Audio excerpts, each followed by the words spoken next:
1 kilo கூட மாதிரி இருக்கு. 4 மீன் கூட இருக்கு.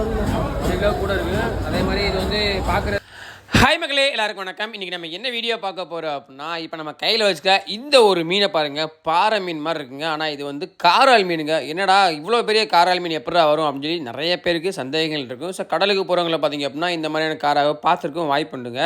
இந்த ஒரு காராவை பார்த்தீங்கன்னா எங்கள் ஊரில் வந்து மண்டை காரா அப்படின்னு சொல்லி சொல்லுவாங்க. இது வந்து நம்ம பாம்பன் தென்கடலில் தாங்க வந்திருக்கு. அதாவது வடகடலில் இந்த மீன் வருமா வராதுங்க, வரவே வராது. இது வந்து தென்கடலில் தான் அதிகமாக வாழும். ஏன் அப்படின்னு கேட்டிங்க அப்படிங்கிறத நான் தொடர்ந்து சொல்கிறேன். ஸோ தொடர்ந்து இந்த வீடியோவில் பாருங்கள் அது எப்படி வந்திருக்குன்னு. பார்த்தீங்கன்னா ரேர்னு சொல்ல முடியாது, எப்போது தான் இது வந்து அதிகமாக வரும்.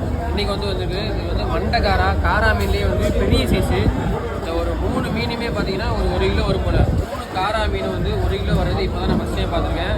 ஸோ நீங்களும் இந்த மாதிரி ஃபஸ்ட் டைமாக இவ்வளோ பெரிய காரா பார்த்தீங்கன்னா மறக்காமல் கமெண்ட்டில் சொல்லுங்கள். காராவோட நார்மல் சைஸ் என்ன அப்படிங்கிறத நான் சொல்கிறேன். இதுதான் வந்து நார்மல் சைஸு. இந்த காரா போடும் எவ்வளோ பெருசாக இருக்குங்களா, ஃபோட்டோ எடுத்துக்க. மக்களை இப்போ நம்ம கையில் வச்சு பார்க்குறது வந்து ராமேஸ்வரத்தில் வந்ததுங்க. ராமேஸ்வரத்தில் பார்த்தீங்க அப்படின்னா வடகடல் மீன் பிடிப்பு. ஸோ நார்த் சைடில் மீன் பிடிச்சிட்டு வர்றதுனால இதோட சைஸ் வந்து இவ்வளோ தான் வரும் அப்படின்னு சொல்லி சொல்கிறாங்க. பாம்பனில் தான் இந்த மாதிரி வந்து, அதாவது தென்கடலில் தான் இந்த மாதிரி வந்து அதிகமான பெரிய பெரிய காரா மீன்கள் வரும் அப்படின்னு சொல்லி மீனவர்கள் சொல்கிறாங்க. ஏன் வந்து வடகடலில் வராது, தென்கடலில் மட்டும்தான் வரும் அப்படிங்கிறது உங்களுக்கு தெரிஞ்சிருந்துச்சு அப்படின்னா மறக்காமல் கமெண்ட்டில் சொல்லிட்டு நம்மளோட பேஜை ஃபாலோ பண்ணி இந்த மாதிரி தகவலை தெரிஞ்சுக்கோங்க.